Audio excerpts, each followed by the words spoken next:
Bendiciones para todos. Les pido por favor me acompañen en sus Biblias a esta segunda carta de Pablo a Timoteo.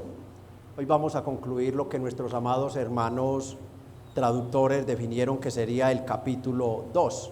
Hoy vamos a concluir el capítulo 2. Y vamos a leer, amados hermanos, los versos 23 al 26. Vamos a leer esto. Vamos a leer los 3 versículos a una sola voz, por favor. Vamos a estar bien concentrados, vamos a leerlos. Dice la todo suficiente, inerrante y bendita palabra de Dios en el verso 23.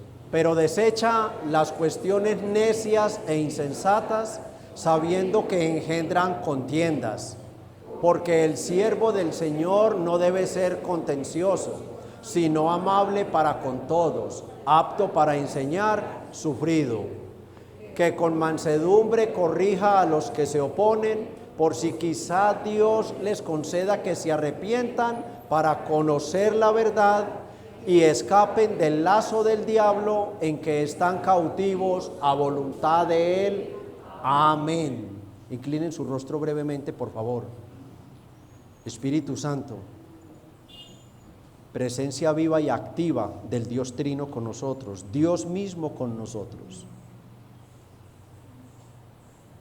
Suplicamos tu intervención especial a partir de este momento. Tú soplaste la palabra en la mente, en el corazón del apóstol Pablo en aquella celda de muerte para escribirle estas palabras a Timoteo, a los pastores de la posteridad y a toda la iglesia.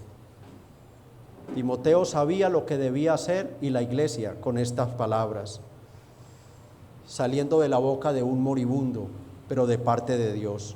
Hoy somos nosotros, Espíritu Santo.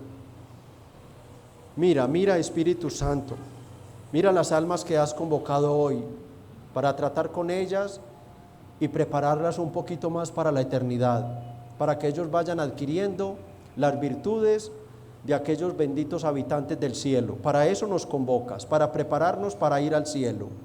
Usa pues, Espíritu Santo, esta palabra como fue usada en el primer siglo, añádele bendiciones, sobre todo fortalece, guía y usa al insuficiente, débil e impotente predicador que has escogido. Pero también bendice a todas las personas, a todas las almas que están aquí reunidas en esta mañana para oírte, para oír tu palabra. Te lo pedimos en el nombre del Padre, para la gloria del Hijo. Amén y amén. Tomen sus lugares de asiento, por favor. Continuamos avanzando en el estudio de esta segunda carta de Pablo a Timoteo. A manera de introducción, tratándose de una carta, debemos conectar lo que venimos leyendo. Recuerden que al tratarse de cartas, ellas no estaban divididas originalmente en versículos ni capítulos. Era una carta así como en algún momento nosotros escribimos una carta. Escribimos una carta y en ella dimos muchas informaciones o noticias al receptor de la carta. Y eso es lo que hace Pablo. En una carta trata muchos temas, pero siempre conectados entre sí. No hay temas aislados. Y esto es lo que estamos haciendo y por eso debemos conectar la carta, conectar siempre cada 8 días o cada que proseguimos, conectar, engancharlo con lo que vimos el domingo anterior para refrescar la idea que viene tratando el apóstol en su carta. Recordamos que el domingo anterior vimos en los versos 20 al 22 la metáfora de una casa grande en la cual hay 2 clases de utensilios, 2 clases de vasos. Vasos de honra y vasos de deshonra. Y aprendíamos que esa casa grande es la iglesia local, la iglesia visible, y que los vasos de honra y deshonra son las 2 clases de personas que conviven en la iglesia mientras esté en la tierra. Allí hay lo que nosotros llamamos personas inconversas, no creyentes. Aquí en este salón hay personas que no se han entregado a Cristo. Vasos viles, sus vidas todavía dejan demasiado que desear ante la palabra de Dios, ante la pureza, santidad del evangelio. Esos son vasos de deshonra. Pero también en la iglesia están los verdaderos creyentes, los que luchan cada día y odian a muerte su pecado. Entonces, una casa grande que es la iglesia, dos clases de vasos que son las dos clases de personas, creyentes y no creyentes. Así como en el mundo, es el ejemplo que tomamos, así como en el mundo están junticos el trigo y la cizaña. Allá afuera en el mundo hay una cantidad de almas que no saben que son de Dios, que no saben que son elegidos y predestinados. Allá están revueltos con la cizaña, allá están, y están creciendo juntos. Y como solo el Señor la conoce, entonces le dice a los apóstoles, no la arranque porque pueden arrancar también el trigo. Déjenlos crecer juntos, que el día del juicio, el día de la siega, yo voy a decir que a la cizaña la quemen al infierno y el trigo sea guardado en mi granero, el cielo. Así igual, es igual con la iglesia. En la iglesia hay personas de esas dos clases. Almas consagradas al Señor, son del Señor, Dios conoce a los suyos, tienen un sello maravilloso, ellos confirman ese sello apartándose de toda iniquidad, pero están mezclados. Pero en el verso 21, vemos nosotros, hermanos, cómo Dios invita a esos vasos de deshonra, a esos cuyos hechos todavía son viles, arrepentirse. Él dice, así que si alguno se arrepiente, si alguno se santifica, si alguno se limpia de estas cosas, ¿de cuáles? De todas las iniquidades, de todo lo que es iniquidad, del conjunto de pecados puede caber en la palabra iniquidad. Si él se arrepiente de todo eso, entonces ¿qué será? Mire la gracia de Dios, será un instrumento, pasará de ser un vaso de deshonra a ser un vaso de honra, útil al Señor y dispuesto para toda buena obra. ¿Y qué hace en el verso 22? A esos que han tomado esa decisión, Él les dice, ustedes se tienen que santificar. No basta vaciar lo malo, por así decirlo, no basta botar lo malo, sacar todo lo malo de una habitación y esa habitación dejarla sola. Ese vaso no se puede quedar así simplemente desinfectado, lavado, brillado. Ese vaso hay que hacerle un mantenimiento, por así decirlo. Ese vaso de oro y de plata hay que mantenerlo brilladito. Entonces él dice, huye también de las pasiones juveniles. Ahí está, el escape del pecado, el escape de las iniquidades y sigue. Nuestro escape es un escape con propósitos de persecución. Yo no simplemente abandono, sino que yo abandono para luego perseguir. ¿Y qué es lo que debo perseguir? La justicia, la fe, el amor, la paz, todas las virtudes que me santifican, con aquellos que ya están haciendo eso, porque ya de por sí de atrás eran vasos de honra para el Señor. Entonces vemos la invitación del Señor a santificarse. Hoy concluimos este capítulo 2 estudiando los versos 23 al 26, cuyo tema principal es la descripción que hace el apóstol Pablo sobre el carácter, sobre la actitud y carácter de un siervo del Señor para exhortar a Timoteo a desechar las contiendas y a seguir o enfocarse en las tareas concernientes como siervo con el fin de buscar la restauración de los opositores, con el propósito de que escapen del lazo en que el diablo los tiene cautivos, a esos vasos viles, los tiene cautivos a voluntad de él. El título que le he dado es El siervo del Señor y su carácter. De eso trata. ¿Cuál es el carácter de un verdadero siervo del Señor? Y estaremos viendo dos subpuntos. Estaremos viendo el deber del siervo del Señor y el carácter del siervo del Señor. Vamos pues entonces, con la ayuda del Espíritu Santo, a desarrollar el tema. Verso 23. Pero desecha las cuestiones necias e insensatas, sabiendo que engendran contiendas. Como acabamos de decir y de ver, desde el versículo 21 el apóstol Pablo nos viene dando exhortaciones negativas y positivas. Pablo nos viene enseñando que hay conductas pecaminosas que debemos abandonar y hay virtudes divinas que debemos perseguir. Eso está muy claro, ¿verdad? El que está en Cristo, nueva creación es. Las cosas viejas pasaron y ahora sigo todas las cosas que son nuevas. El Evangelio no solo tiene el poder para salvarme, sino que Él tiene el poder para transformar mi vida. Ningún cristiano debe quedarse con el mismo carácter, en las mismas costumbres, en las mismas cosas que andaba antes de ser cristiano. No. La regeneración produce cambios. Eso es innegable.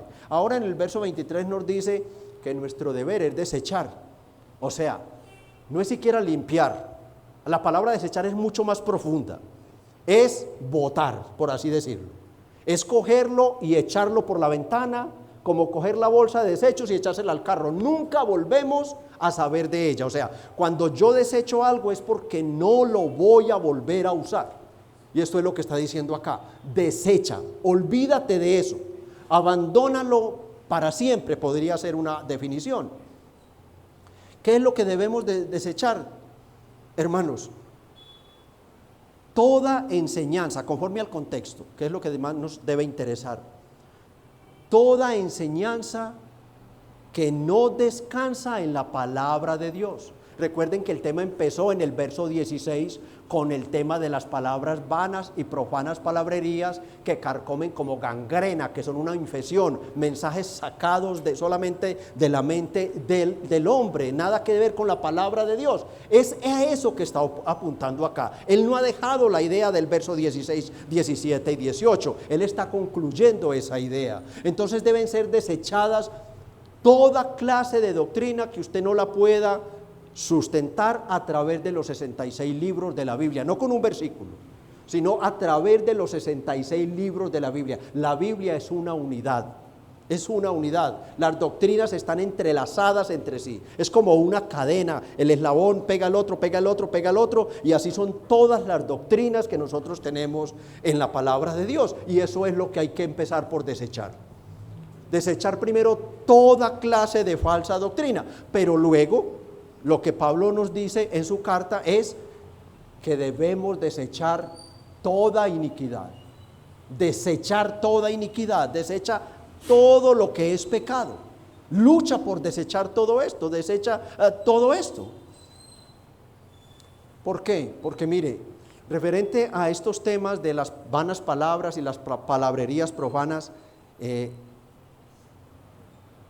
son cosas inútiles. O sea, Pablo las llama acá en el versículo 23 cuestiones necias e insensatas.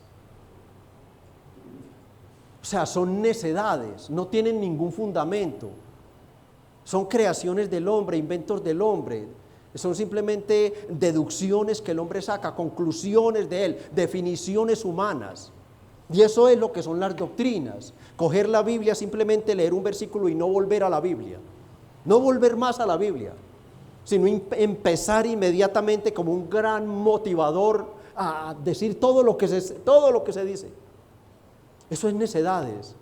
Eso nada tiene que ver con la palabra de Dios, no edifica para nada. Son necedades, son insensateces, o sea, son locuras espirituales. Es que traduce un comentarista, dice, son locuras espirituales. Son orates, locos en cuanto a la palabra. Y Pablo dice, desecha esto. Si desechamos esto, vamos a tener la seguridad de que en lugar, va a entrar la palabra de Dios, va a entrar la verdad de Dios. El carecer de sabiduría engendran ¿qué? Conflictos, debates, discusiones que no tienen ningún fundamento bíblico. O sea, la instrucción del apóstol es a eliminar discusiones inútiles, necias y sin ningún valor espiritual, debido a que no edifican, pero que no se quedan sin fruto, que ese es el punto, que no se quedan sin hacer un efecto en quien se expone a ellas, sino que engendran contiendas, en nada edifican. En 1 Timoteo capítulo 1 verso 4 dice Pablo, ni presten atención a fábulas y genealogías interminables que acarrean disputas más que edificación de Dios. Tito 3:9, lo mismo, pero evita cuestiones necias y genealogías y contenciones y discusiones acerca de la ley, porque son vanas y sin provecho. ¿Recuerdan el verso 15? Procura con diligencia presentarte a Dios aprobado, como obrero que no tiene de qué avergonzarse, que interpreta, que hace una exégesis correcta de la palabra de Dios. Está completamente conectado el tema. Quien se ocupa en esa exégesis, los falsos maestros no. Hoy hacían una pregunta en la escuela, y hace poco tuvimos una reunión de la Asociación de Pastores y se tocaba un tema diciendo del peligro que van a correr muchos de decirle a la inteligencia artificial, simplemente decirle, prepárame un sermón de tal versículo. o de tal capítulo. Los falsos maestros, si la tuvieran tenido allá, lo habrían hecho, ¿cierto? No, el Señor nos guarde, el Señor nos guarde, porque tendríamos que decir, esta es palabra de la IA, y no, esta es palabra del Señor. No, los falsos maestros no hacían esa exégesis, es lo que Pablo le está diciendo acá. Los falsos maestros no hacían esa exégesis, no hacían ese trabajo, sino que simplemente lo que fluía en su mente referente a un texto, así lo veían, interpretaban eso conforme a sus propias concupiscencias. O sea, el argumento del apóstol es práctico para cerrar este primer encabezado. Si el debate sobre esas necedades e insensateces no edifica ni ayuda en la fe, entonces deséchalo. O sea, una persona que conoce la Biblia inmediatamente identifica eso. Un hermano que conozca, una hermana que conozca la predicación bíblica, que comprenda qué es una exégesis, la hermenéutica, la homilética, que conozca el arte de la predicación, que sepa cómo se interpreta una Biblia, que conozca una confesión de fe, es que ni siquiera va a ponerse a ver un programa, una predicación de esas, no la va a ver, no la va a ver, porque si realmente está ya santificada de esa manera por la palabra, no la soporta, no la soporta. Entonces, para los débiles hermanos, hermanas, no se expongan a esas cosas, no vean eso, no lo escuchen, busquen predicaciones de sus iglesias y de las iglesias hermanas si quieren, pero no se expongan a esos temas, no ayudan para nada, deséchala, ignórala, olvídala, porque solo hacen mal, solo hacen mal. Pablo nos acaba de decir acá en el verso 18 que trastornan la fe de algunos, o sea, tienen un poder muy fuerte de convencimiento y arrastraban a muchos. ¿Y cuál era el invento de ellos? La resurrección ya se efectuó y eso impactaba a los indoctos y se iban tras ellos. Pero así como hay cosas que hay que eliminar de nuestra vida a través de la oración, la lectura, un esfuerzo, una dedicación, una consagración, igualmente hay otras cosas que se deben adoptar. Dejo para seguir. Y esto nos lleva al segundo encabezado, el carácter del siervo del Señor. Veamos verso 24. Verso 23, desecha las cuestiones necias e insensatas sabiendo que engendran contiendas. 24, ¿por qué? Porque el siervo del Señor no debe ser contencioso, sino amable para con todos, apto para enseñar y sufrido. Esos pleitos, esas discusiones no ayudan, pero por el contrario, el siervo del Señor tiene otras características. El carácter del siervo del Señor debe manifestar algunas características que lo identifican como tal, como siervo del Señor, y no como un contradictor, no como una persona que vive de discusión en discusión tratando de ganar debates para mostrar cuánta Biblia sabe. Y la primera característica es que el siervo del Señor no es contencioso. El siervo del Señor no es contencioso. La palabra siervo que usa Pablo acá en el original es doulos, D-O-U-L-O-S, que significa literalmente esclavo. Esclavo. Es la palabra técnica que usaron los apóstoles para declarar su condición ante la autoridad del Señor. Ellos se declaraban esclavos o pertenencia del Señor. ¿Qué es un esclavo? Alguien que no tiene vida en sí mismo, no tiene libertad en sí mismo, no depende para nada de sí mismo, está completamente a merced de aquel que lo tomó como siervo o como esclavo. Esto es lo que Pablo está diciendo acá. Timoteo, tú no tienes ninguna injerencia en las cosas de Dios. Dios tiene total derecho a tu vida, total derecho a tu vida. Y esto lo hicieron repetidas veces los apóstoles. Santiago 1:1, siervo del Señor Jesucristo. Segunda de Pedro 1:1, Simón, Pedro y apóstol del Señor Jesucristo. Judas 1:1, Judas, siervo de Jesucristo. Y Pablo en Romanos 1:1, Pablo, siervo de Jesucristo. Y Filipenses 1:1, Pablo y Timoteo, siervos de Jesucristo. O sea, en el contexto, mis amados hermanos, en el contexto la esclavitud era una realidad. Era una realidad. Hombres y mujeres eran comprados por dinero para servir incondicionalmente a sus amos. Esta metáfora del siervo que usa Pablo acá es para llevar a Timoteo y a esos pastores del versículo 14 que Pablo le ordena preparar, a que entendieran cuál era su posición delante del Señor, que entendieran que ellos eran esclavos del Señor. Los apóstoles se comparaban con esos esclavos, que significaba ¿qué? Obediencia absoluta y lealtad total. Obediencia absoluta y lealtad total. Total. Recuerden que el amo le hiciera lo que le hiciera. El esclavo no levantaba su voz ni levantaba su mano contra el amo. Absolutamente no. Los pastores son siervos, hermanos. Es lo que está dejando claro acá. Son esclavos del Señor, no se pertenecen a sí mismos, son pertenencia absoluta del Señor y por tanto le deben lealtad absoluta. Lealtad absoluta. En nada de lo que se hace en la iglesia ellos están haciendo innovaciones. Él les ha dicho lo que tienen que hacer. Hay libertades que debemos tomarnos los pastores. Vamos a pintar el salón de verde, de blanco, de negro. Vamos a poner unos adornos. Vamos a poner un par de materos bien hermosos acá con un par de matas. Eso no me lo dice la Biblia, ¿cierto? Lo podemos decidir.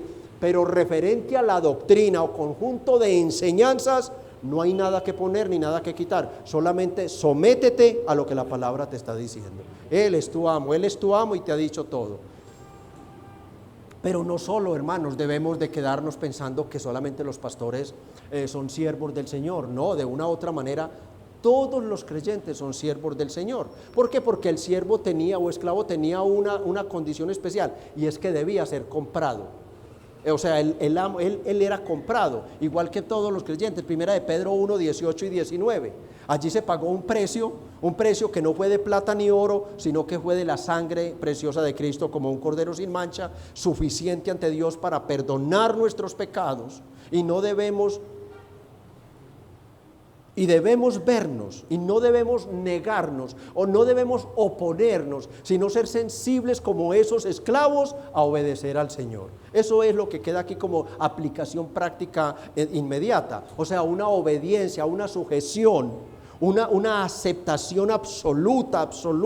El Nuevo Testamento nos enseña todo el plano de la iglesia. Yo no tengo que llamar, ¿cómo se establece una iglesia, por ejemplo? Yo no tengo que llamar a nadie. No, yo estudio el Nuevo Testamento y a mí me dan un plano. ¿Cómo se establece una iglesia? En una iglesia se establece primero por medio de una membresía. Sin iglesia no hay pastor, sin pastor no hay iglesia. Entonces lo primero son unos miembros, luego debe haber un pastor ordenado por esa iglesia, aprobado por esa iglesia, sustentado por la iglesia. Deben haber unos diáconos que administren la economía, deben ser los hombres los que predican, los hombres los que oran, y todo está allí lo que se debe hacer.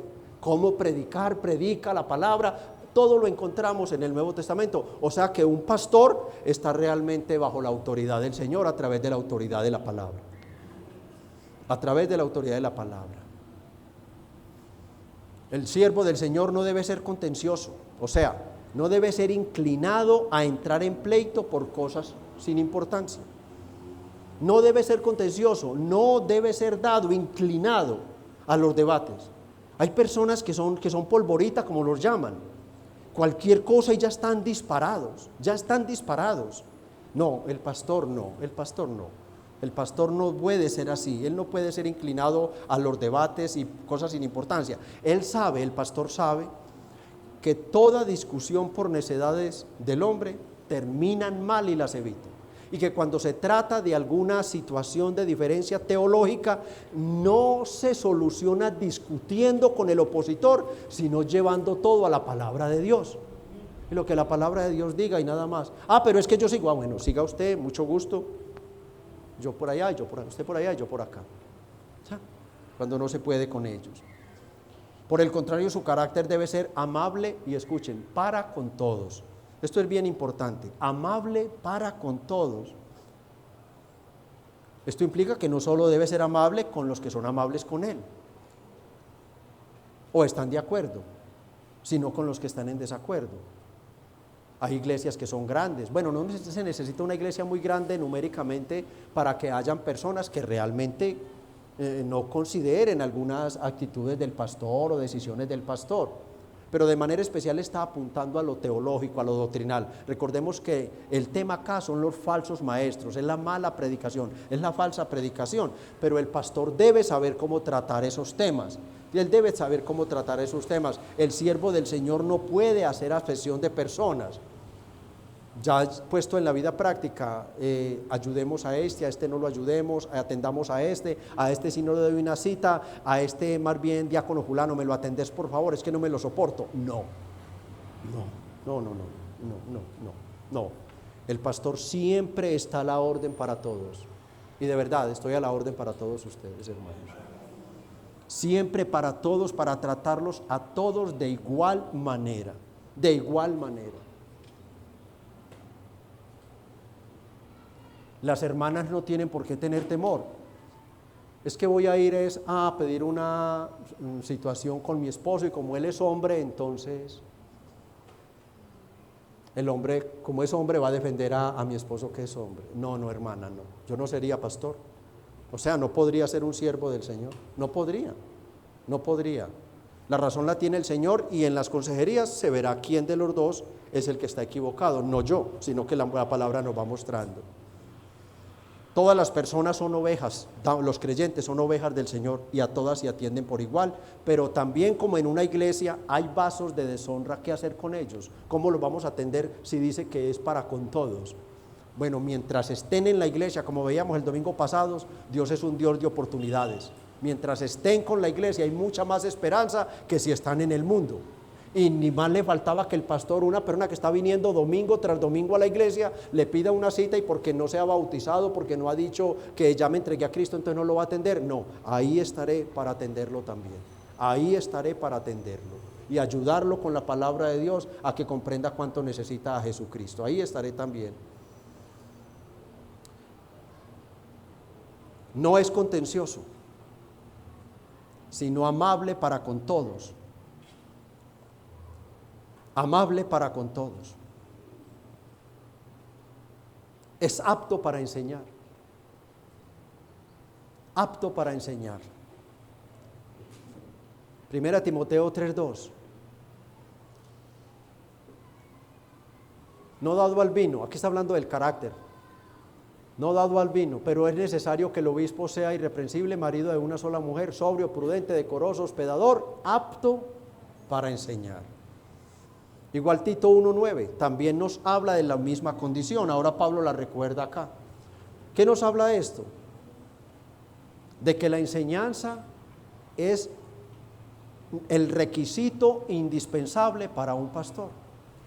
Si un pastor no ha recibido de Dios la luz para interpretar la Biblia, de cualquier libro poder predicar un texto, poder exponer un texto de cualquiera de los 66 libros y luego exponerlo con toda claridad a la iglesia, pues entonces no es calificado para ser pastor, porque él debe ser calificado, verso 15, para interpretar correctamente la Biblia, pero también está capacitado por un don especial. Efesios 4:11 dice que los pastores son dados por el Señor para la edificación, y lo que edifica es la enseñanza. Es la enseñanza de la palabra. Él debe ser un maestro, y algo interesante acá, los comentaristas concuerdan, no debe ser solo un maestro, unos más, otros menos. Dios a unos les da una claridad impactante, bendiga a Dios a todos sus siervos, pero no se trata solo acá de la forma en que enseña, sino de la forma en que él modela esa enseñanza delante de la iglesia, y esto me impactó bastante haciendo la investigación el viernes, que hice la investigación en la tarde para ir recogiendo datos para el mensaje, porque es real hermanos. ¿De qué se gana que una persona, por ejemplo, dicen ellos, ustedes saben que está prohibido embriagarse, que la Biblia dice que los borrachos no irán al cielo, pero la hijita cumplió 15 años, le hizo una gran fiesta de cumpleaños y el pastor se emborrachó bailando el vals? Y el pastor se emborrachó, entonces estaba predicando el domingo en la iglesia sobre la borrachera, pero él mismo estaba borracho. O sea, se da cuenta que podría borrar lo que verbalmente he expresado con lo que la conducta de mi vida está demostrando delante de los demás. Y se enfocan más los comentaristas en decir que aquí, apto para enseñar. Pablo le había dicho a Timoteo, nadie tenga en poco tu juventud, sino sé ejemplo, que es un enfoque principal que debemos nosotros resaltar en los pastores y en los futuros pastores. Y es que aunque no sea la luminaria más grande para enseñar, para predicar, sea una luz que alumbre en las tinieblas, modelando su vida delante de la iglesia. O sea, que la iglesia tenga algo que imitar, que si investigan la vida de ese hombre, digan, ahí hay algo que yo quisiera tener, ahí hay algo que yo quisiera tener. Que si hablan con la esposa, ella sinceramente diga, esto, hay algo que yo admiro en ese hombre. Que si sus hijos son investigados, los comentaristas hacen todo, que deberíamos tener realmente un conocimiento de quién va a ser el pastor antes de ponerlo. Y un testimonio familiar nos ayudaría mucho a saber que ese hombre luego va a modelar lo que nos está predicando, que ese hombre va a estar cerquita de modelar lo que está enseñando. Es apto para enseñar, pero no solo en la predicación, sino con su vida. Él es apto para enseñar. Primera de Timoteo 3:3. ¿Qué dice Primera de Timoteo 3:3? No dado al vino, no pendenciero, no codicioso de ganancias deshonestas, sino amable, apacible, no avaro. O sea, en todo esto él debe ser un modelo de vida, que si le investigan en estas áreas, él no es un orgulloso, un prepotente, un soberbio, él no es codicioso, él no está llamando a los hermanos que sabe que tienen más formita, hermano, por acá se me cayó la puerta y estoy como acá para quedarme afuera, no, se van a entrar los ladrones, ¿cierto? A ver si, hermano, ahí le consigno algo. No, él no está quejándose con sus hermanos de nada, ganancias deshonestas, sino que por el contrario, él es amable, apacible y no es avaro de esas ganancias. Eso habla de esa conducta de vida. Cuarta característica, él es sufrido.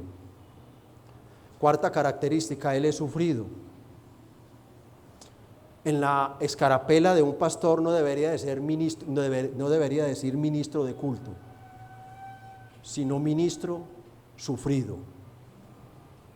Debería ser, porque si una palabra es concisa, exacta para un pastor que sabe el valor de un alma de Dios y que ha entendido las implicaciones que nosotros vimos en este capítulo 2, el pastor, antes de prepararse teológica y doctrinalmente, el que es llamado a ser pastor debe prepararse para sufrir. Prepararse para sufrir. Y no me estoy quejando, hermanos, para que no me lo tomen así. No, estoy hablando conforme a la historia, al historial de cientos de años de la vida de los pastores, de que es un verdadero pastor del Señor. En el verso 3, ¿qué le dijo qué le dijo Pablo a Timoteo? En el verso 3 del capítulo 2, tú pues, sufre. Y son muchos los textos, amados, que nos hablan de este tema. Los pastores son llamados al sufrimiento. Y no nos referimos solo al sufrimiento por una enfermedad. No. Los pastores bíblicos, nada de aquello. Pastor, ¿cómo está? Bendecido, prosperado y en victoria. No. Perseverando por la gracia de Dios, mi hermano. Así respondemos. Perseverando por la gracia de Dios, en medio de los sufrimientos, en medio de todo lo que hay en nosotros. No hay fantasías, en nosotros no hay vanidades, no hay nada de eso. Nosotros vivimos, como decían los viejos, con los pies en la tierra, centraditos en la verdad y la realidad. Este no es nuestro lugar. Este no es nuestro mundo, y por donde nos movemos aquí solo encontramos espinas, piedras puntudas que cortan nuestros pies.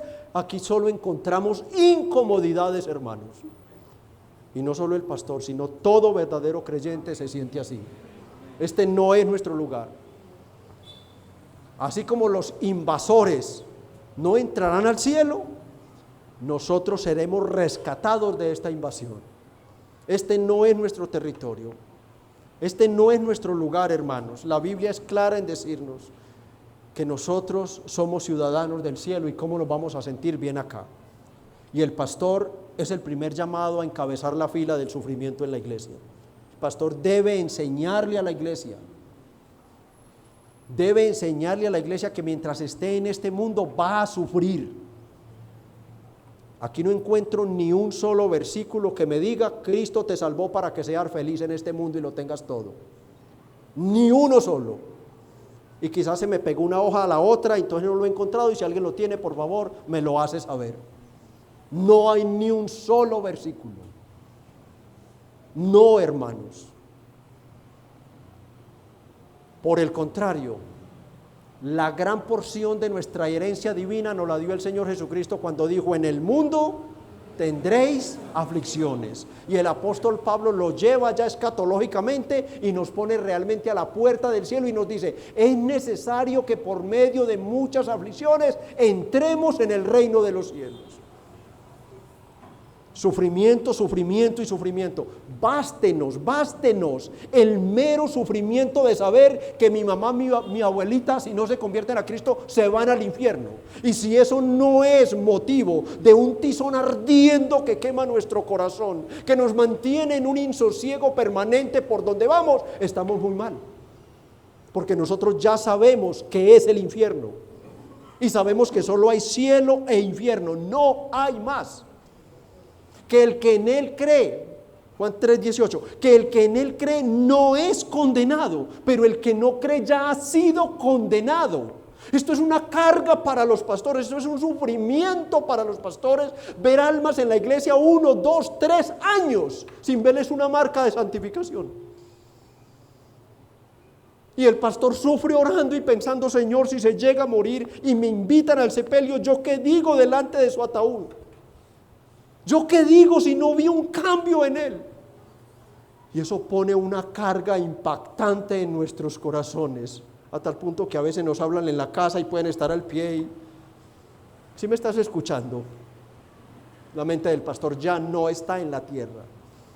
La mente del pastor se convierte en una mente celestial, porque él sabe que fue puesto para guiar almas al cielo, no al infierno. No al infierno. Es para guiar almas al cielo. Y les dice, y les enseña la palabra. Y no ve cambios de conducta. No han dimensionado que estamos siendo preparados, para eso fuimos puestos aparte. ¿Para qué estamos aquí? Es para el Señor decirnos cómo vamos a vivir felices y dichosos esta semana que viene, cómo vamos a ganar dinero, cómo no nos va a dar una migraña, cómo no nos vamos a tropezar. No, hermanos. Es para prepararnos para el cielo, hermanos. Es para prepararnos para la vida eterna que nos reúne el Señor. Y mientras llega la hora de partir, para moldear nuestro carácter y nosotros mostremos la luz en un mundo en medio de tinieblas. Nosotros seamos la luz en la casa, nosotros seamos la luz en las calles, en esas filas que decían ahora de salud, donde se quieren pasar los otros y el otro: oiga usted, no, usted calladito, con paciencia haciendo su fila. Ser diferentes, mis hermanos. Estamos siendo acá para estar moldeados. La vida del pastor y de toda la iglesia, hermanos, unidos a él, es una vida de sufrimiento. Dígame, si no sufren ustedes, padres de familia, o esposos o esposas con hijos inconversos en la casa, llegando borrachos en el homosexualismo, lesbianismo, realmente imágenes del demonio en la casa, sabiendo que es que van para el infierno. No sufren. No sufren con un hijo en esas condiciones, no sufren con un cónyuge que no muestra cambios de conducta, no sufren.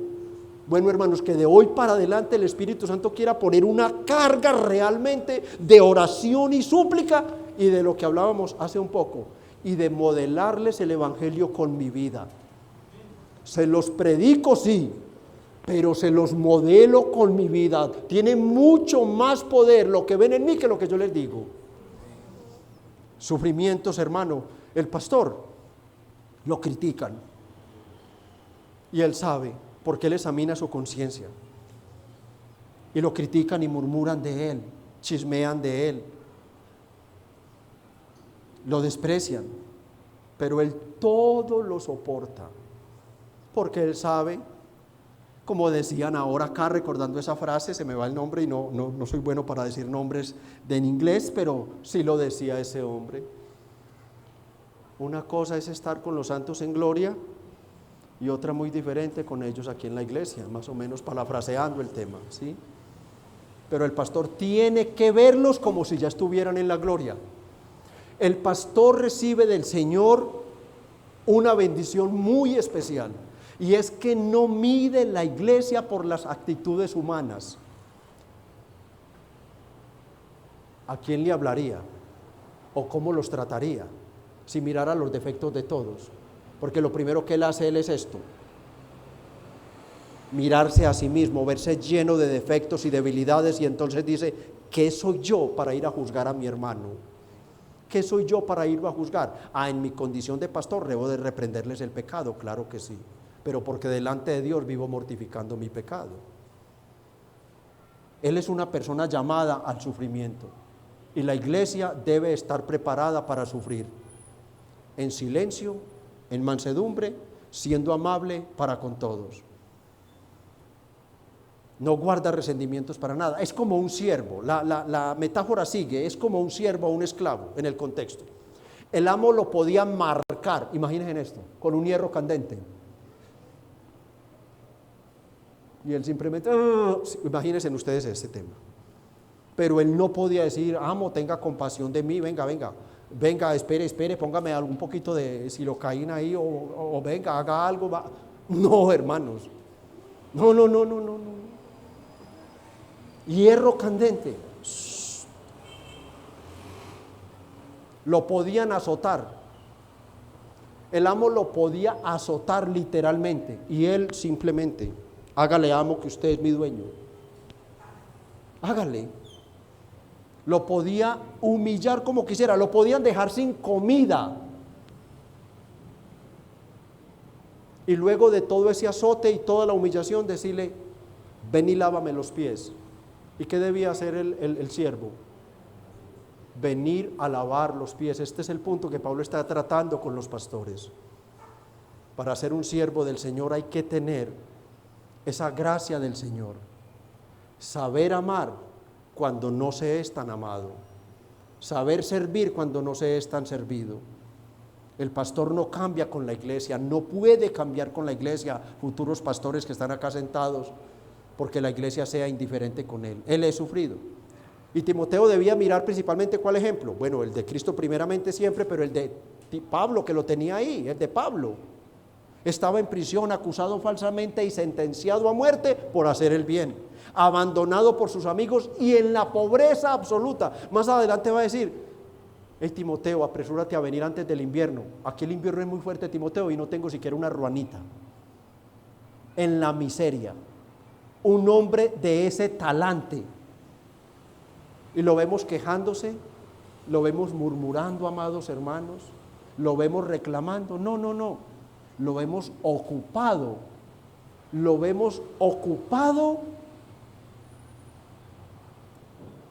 en el avance del reino, sin reclamar, sin acusar a nadie. Era un siervo sufrido el apóstol Pablo. Quinta característica de un siervo del Señor: su mansedumbre, que con mansedumbre corrija a los que se oponen. Verso 5, que con mansedumbre corrija a los que se oponen.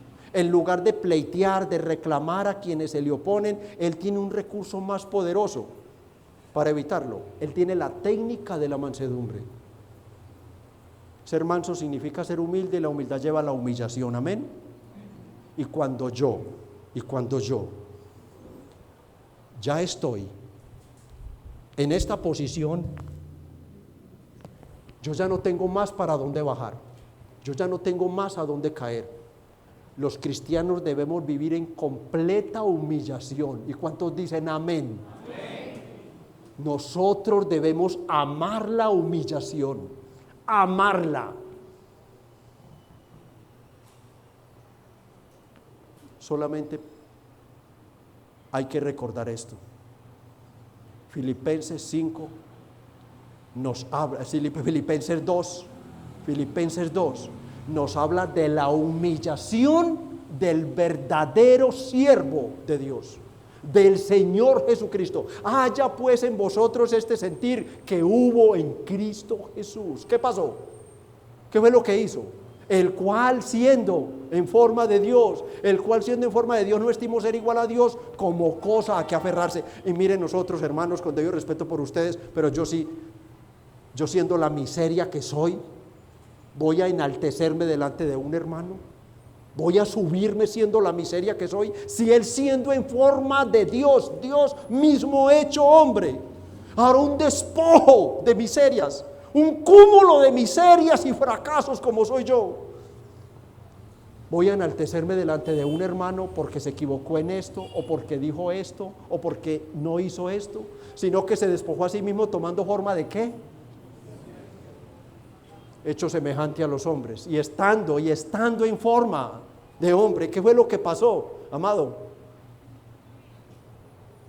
Y estando en la condición de hombre, se humilló a sí mismo. Es que este es el punto que nosotros no queremos hacer. Yo digo, es que yo soporto que otro me humille, es que ese no es el punto bíblico. El punto bíblico para yo ser un imitador de Jesús, al menos en una pizca, es que yo me humille a mí mismo.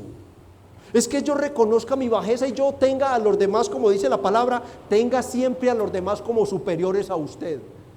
Él nos va a decir más adelante en el Evangelio, porque el que se humilla será enaltecido. El que se humilla, humíllese a usted mismo. Hermano, les he dicho una otra vez, aprendan a perder para que disfruten el ganar. Porque Cristo ganó perdiendo, ganó la salvación de una iglesia eternamente y para siempre, supuestamente perdiendo.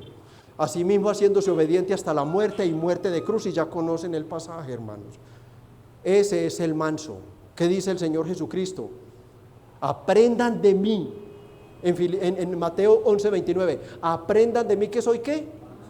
Manso y humilde de corazón. ¿Cuántos lo quieren imitar? Vamos a trabajar de hoy en adelante duro contra nosotros mismos, ¿sí?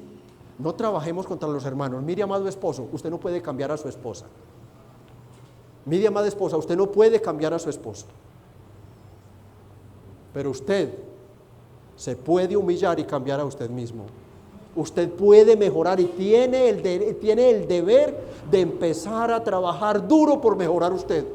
Y cuando usted mejore humillándose, que es lo que no quiere nadie, cuando usted mejore porque se ha humillado en su mansedumbre, usted verá que la otra parte empieza a tener cambios sin usted decirle, pero es que vos no haces nada, siempre la misma, siempre el mismo, y querés que yo cambie. Sí, cambie usted para que espere el cambio en el otro. De resto, no espere cambios. Si usted no da el paso para cambiar, no verá cambios en su casa. No verá cambios en su casa, mis amados hermanos.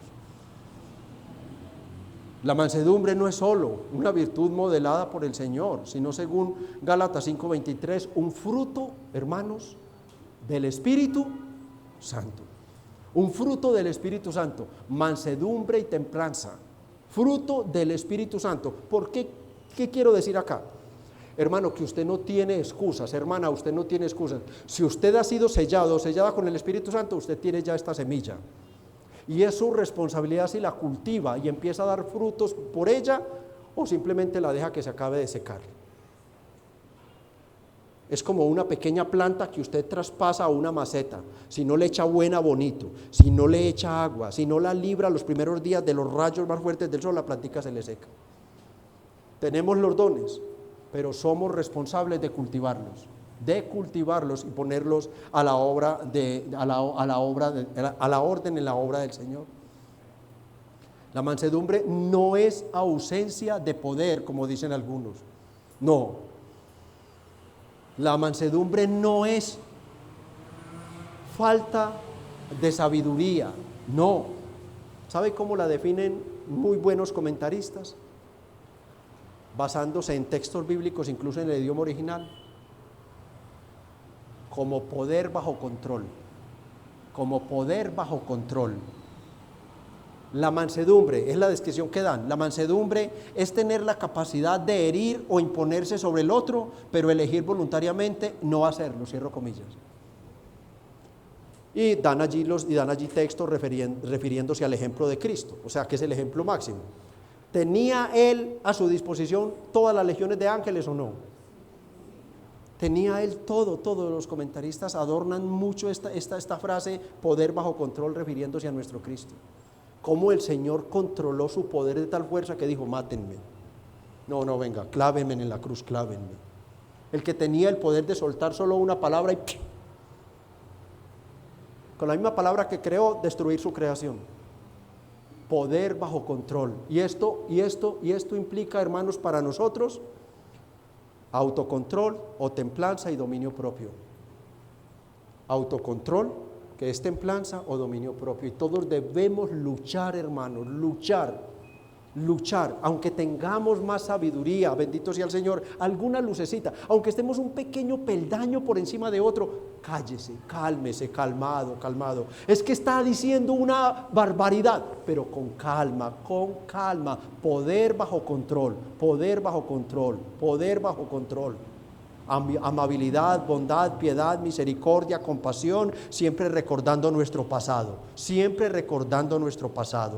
algo nos ayuda el Evangelio para nosotros glorificar a Cristo con nuestra vida, es recordar mi pasado, es recordar mi miseria, recordar mi pecado, recordar mi ignorancia espiritual y teológica. Yo también estaba muerto en delitos y pecados, yo también cometía muchos errores. Entonces, cuando vienen esas personas que esos errores son tan grandes, nada de ponernos como con un fusil en la mano, no, calma, paz y paciencia, poder bajo control, hermanos. Es el humilde, el siervo de Dios es humilde, apacible, él es gentil, él tiene autocontrol sobre sus emociones. Mis emociones están puestas bajo la cruz, yo llevo todo a Cristo y yo tengo control. Señor, dame control. De lo contrario no podría corregir a sus opositores. ¿Por qué? Porque es que acá el contexto, que es donde debemos caminar siempre, si Himeneo y Fileto se disponían para ser corregidos, ¿qué tenía que hacer Timoteo? Oye, ustedes se fueron, ustedes están hablando esto, ustedes están hablando esto otro. ¿De verdad usted quiere realmente recapacitar? ¿Usted quiere mirar la palabra de Dios en todo su contexto? ¿Usted quiere recapacitar sobre ese tema? Bienvenido sea. Timoteo tenía que tratar de corregirlos con mansedumbre. Aunque por dentro quizás estaban las emociones, han dicho tantas cosas de nosotros, cómo nos han ofendido, calmado. Mientras estos se dispongan, debemos ofrecerles la corrección. ¿Y por qué debemos ser pacientes con esas personas que nos desprecian, nos atacan o rechazan la doctrina que creemos y enseñamos? Hermanos, porque no sabemos lo que Dios quiere hacer por medio de nosotros con esas personas. Vean la frase que sigue. Por si quizás, miren esto, hermano, qué hermosura. Miren, hermanos, por si quizás Dios les conceda que se arrepientan para conocer la verdad. Pero si de una vez yo pongo un muro contra ellos y me levanto es contra ellos y cae a decirles cuántas son 5. No, hermanos, con toda mansedumbre, con toda paciencia, por si quizás Dios les conceda que se arrepientan para conocer la verdad. Esta es una nota teológica que el apóstol Pablo está dando acá. Y nos enseña que, aunque la gracia y la fe para el arrepentimiento vienen solo de Dios, el pastor debe hacer todo por la salvación del pecador, aunque no lo pueda salvar. Debe hacer todo por el pecador, aunque no lo pueda salvar, porque la salvación viene ¿de quién? Por si quizá Dios les conceda que se arrepientan para conocer la verdad. Y han dicho bien los teólogos, comentaristas y doctores en estos temas de la palabra, que es mucho más difícil la reconvención de alguien que ya gustó, así sea una porción de la verdad, que reconvenir o predicar o llevar al camino de la salvación a alguien que no conoce para nada la verdad. Y esto lo hemos vivido en carne propia, lo hemos vivido. Quien sale de la iglesia por contradictor, por mucho que se lidie con ellos, no tenemos un caso conocido, por mucho que se lidie con ellos, que diga, sí pastor, sí hermanos, yo estaba equivocado. yo estaba equivocado. Yo no había visto un contexto tan amplio como el que ustedes tienen para esta doctrina y me apresuré en esto. No lo hemos visto, pero hay que hacerlo si tenemos la oportunidad. Mientras ellos quieran ser corregidos, mientras busquen una reconvención, las puertas estarán siempre abiertas. ¿Por qué? Porque no sabemos lo que Dios quiere hacer con ellos, por si quizá Dios les concede que se arrepientan para que conozcan la verdad. El objetivo o la meta de un siervo del Señor, igual que en Mateo 18, al corregir teológicamente al oponente, no es ganar un debate teológico, es ganar un alma para el Señor, es la reconvención, es la restauración del alma, como la disciplina eclesiástica que nos enseña Mateo 18. Por medio de una amonestación bíblica, él conocerá, Dios le puede conceder el arrepentimiento. O sea, lo que estamos viendo acá es que estas invenciones, o pretender decir algo de parte de Dios sin ser Dios el que lo dice, como Himeneo y Alejandro, que habían dicho que la resurrección ya se había efectuado y trastornaban la fe de algunos, es un pecado grave, es un pecado bastante delicado. Esas personas, como nos va a decir en el último verso, están en el lazo del diablo a merced de él. Y es necesario, en cierto sentido, como sacudirlos, si se disponen, vuelvo a decirlo, para que vuelvan en sí. Esa es la palabra que se usa, esa es la frase real, para que vuelvan en sí de su locura teológica y espiritual, como en Lucas 15:17, cuando el hijo pródigo, dice la palabra, volviendo en sí, su entendimiento, todo su ser fue alumbrado por dentro, y él dijo: yo sigo siendo hijo de Dios, yo sigo siendo hijo de Dios, ¿qué estoy haciendo acá con los marranos? Y me voy. ¿Sí? Eso es lo que se necesita o se busca. No se busca solo un cambio de mente, sino un cambio de corazón. Un cambio de corazón con la reconvención de estas personas. Y si esas personas han sido ¿por qué? Porque esas personas han sido enlazadas y necesitan ser desatadas. Vean el verso 26. Y escapen del lazo del diablo en que están cautivos a voluntad de él. O sea, la figura que Pablo usa acá es de un lazo, ¿sí? Un lazo, una atadura, una red o una argolla. Todas estas son definiciones que busqué, con la cual el diablo los ha atrapado, no físicamente. El diablo es espíritu y todo lo que el diablo hace es espiritual. Entonces los ha atado espiritualmente, los ha cegado espiritualmente, los ha puesto en una red, les ha puesto una argolla. Esta argolla, los que han visto estos animales, ¿cómo se llaman? Bueyes. Es una argolla que tienen acá, y eso tiene tanto, o sea, toca tantos nervios. Yo no sabía eso, que toca unos nervios tan sensibles que el Damián, que se llama el que los guía, con una cuerdita que toque la argolla o medio una cuerdita que lo jale, y ese medio animalote hace caso a cualquier cosita que los guíen con esa argolla. El diablo los tiene dominados, cautivos a voluntad de él. Pastor Himeneo, Alejandro y todos los demás, sí. Todos los que se desvían de la verdad caen en el lazo del diablo, caen en esa trampa del diablo. Interpretaciones vanas. ¿Por qué? Porque esto se entiende como mentiras, engaños, con los cuales el diablo los atrapa. El lazo es la figura de la ceguera espiritual que el diablo ejerce sobre ellos. Ellos están cautivos a la voluntad de él. O sea, ellos, aunque creen que están libres, esas personas no lo saben, pero hay que tener mucha misericordia. El diablo hace con ellos cuanto quiere. Y lo triste es que ellos no lo aceptan. Incluso cuando hacen o cuando llegan a esas conclusiones que los llevan a irse incluso de iglesias de sana doctrina, o que al menos están luchando por permanecer en la Biblia, ellos antes se molestan porque es que fue una nueva revelación que Dios me dio.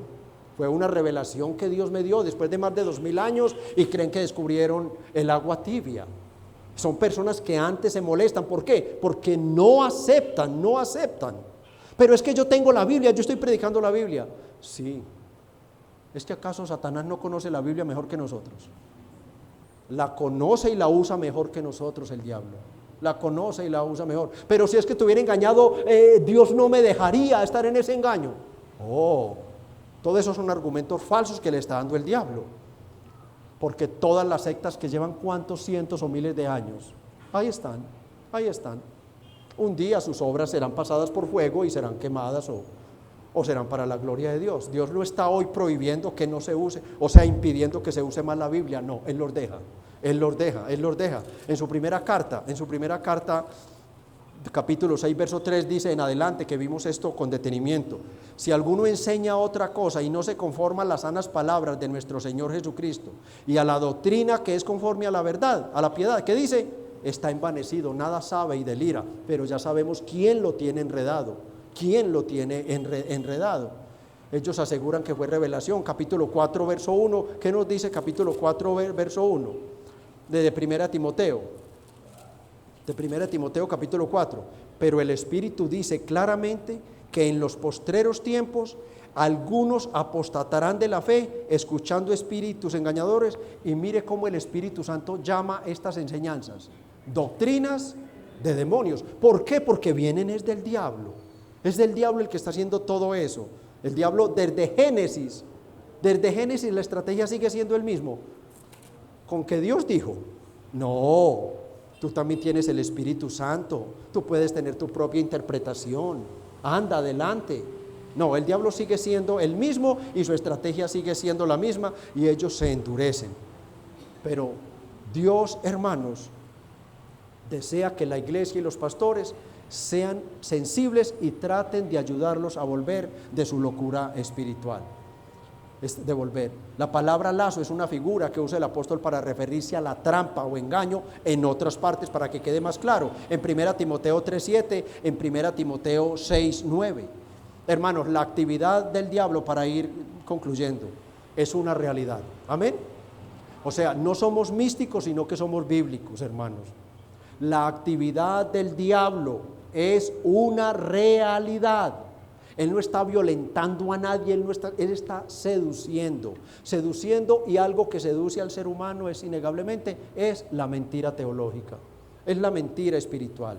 En 2 Corintios 2:11, Pablo nos llama la atención a no ignorar sus maquinaciones. 2 Corintios 2:11 nos llama a no ignorar sus maquinaciones.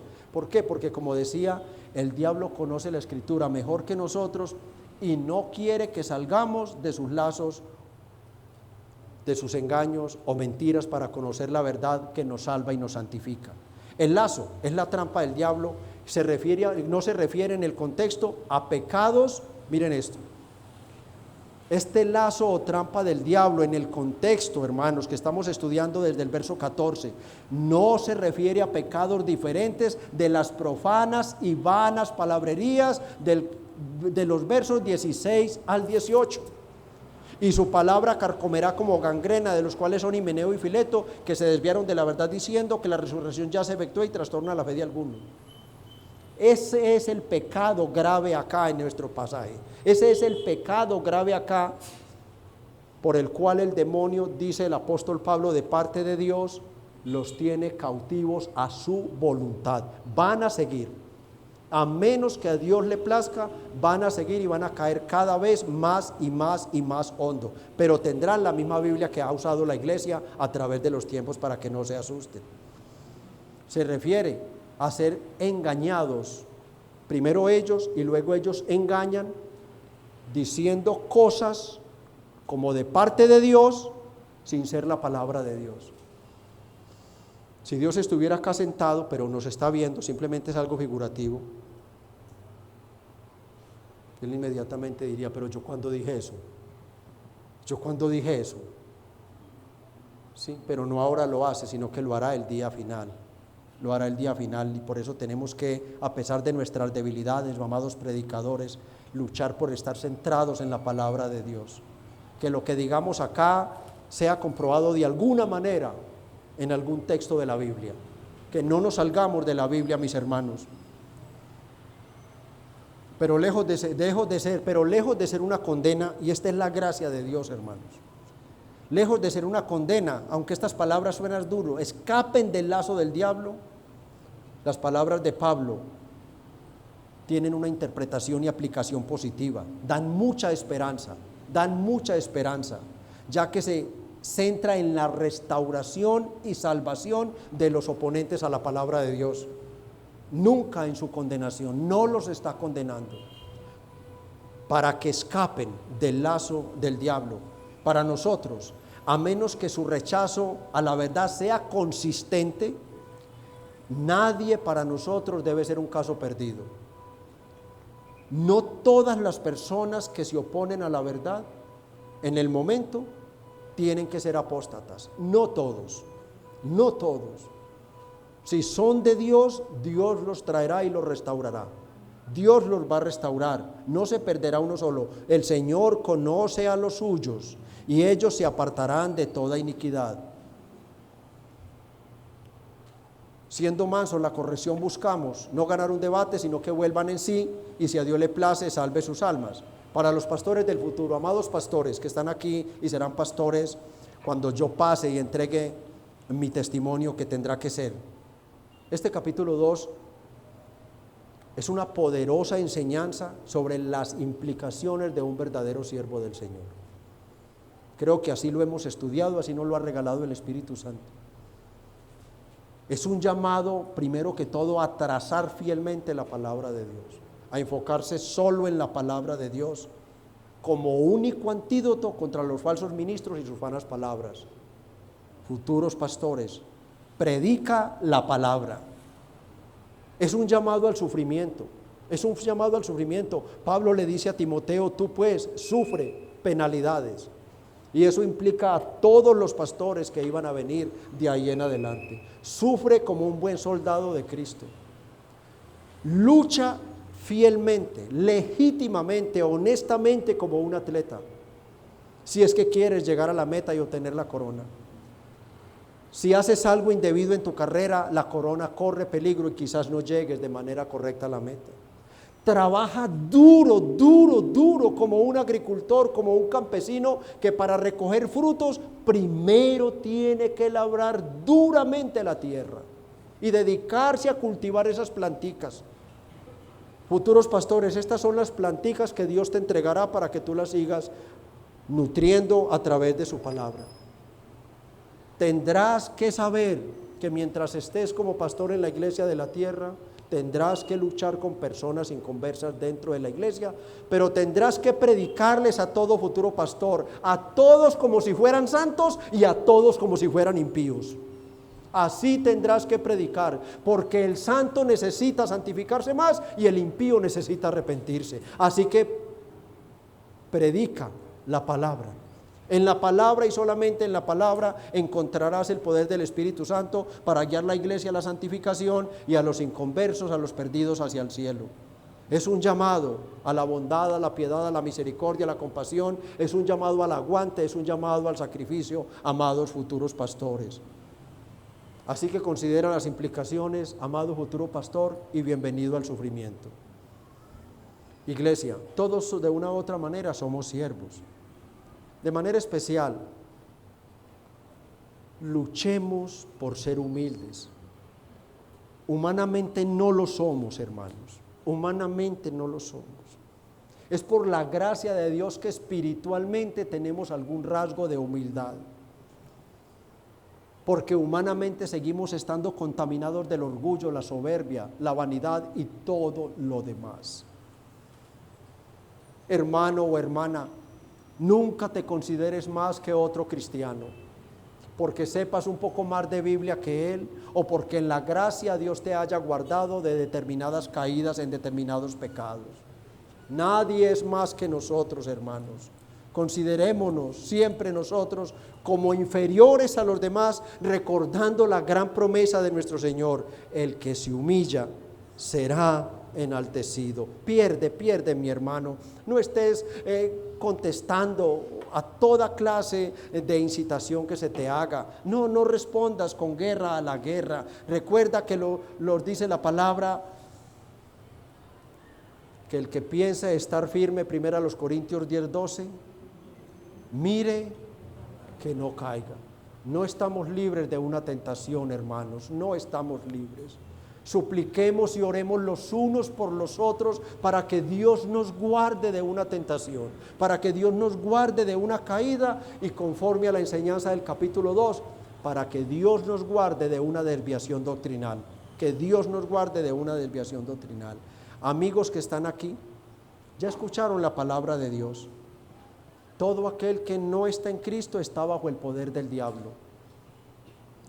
Y por eso es que las obras del diablo hacen. Tus pecados te delatan aún delante de la sociedad. Aún delante de tu familia tus pecados te delatan. Y por ellos Dios te condena. Pero hoy, amigo o amiga que estás aquí, el Señor te llama, el Señor te invita a que te limpies de todo eso, a que te arrepientas, creas en Jesucristo y Él te salvará de la ira venidera. Él te dará la dicha de pertenecer a su iglesia, ser salvo y disfrutar de la gloria con el Señor. Ven a Cristo, amigo, y serás salvo de la ira venidera. Inclinen su rostro brevemente y vamos a hacer una corta oración. Amado Señor,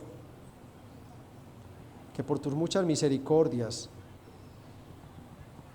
nos has dado la dicha de saber por tu palabra, primeramente por tu palabra, que tú nos escogiste para llevarnos al arrepentimiento, para darnos la fe para creer en Cristo y ser transformados. Hoy la vida de la mayoría de los que están aquí no es la misma vida de antes de ser cristianos. Por el contrario, con mucha vergüenza y dolor recordamos lo que fuimos. Y esa es la realidad de tu obra bendita en nuestras vidas. Gracias, Padre, por perdonarnos, por regenerarnos, por salvarnos, por darnos tu Espíritu, por adoptarnos como tus hijos, adoptarnos como hijos, darnos la vida eterna y ponernos en una iglesia que en medio de las dificultades de sus líderes, sus pastores y predicadores, se esfuerzan por darnos tu palabra limpia y transparente como nos la has dejado.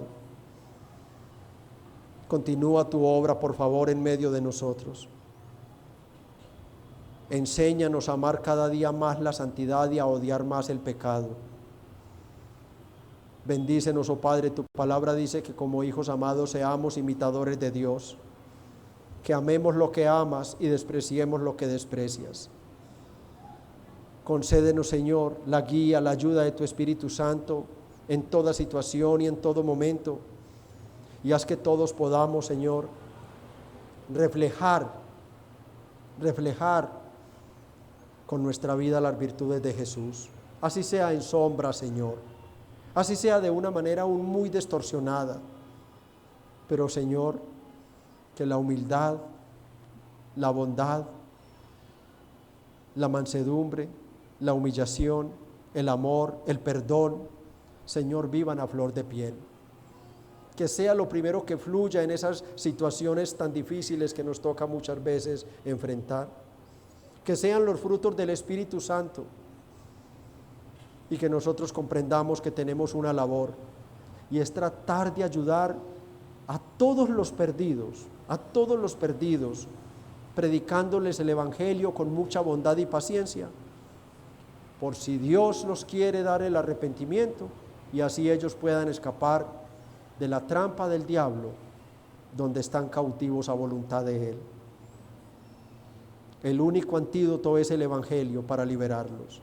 El único antídoto es la palabra que los libera, Padre. Así que llénanos más y más de tu palabra. Haz que la amemos más y más, que la vivamos más y más, para que así la podamos compartir más y más. Y si es tu voluntad, tú nos concedas la dicha inmerecida de ser medios de salvación para otros, de ser medios que ayuden a otros a ser libres de Satanás. Padre, te alabamos y te bendecimos. En el nombre de Cristo, amén y amén.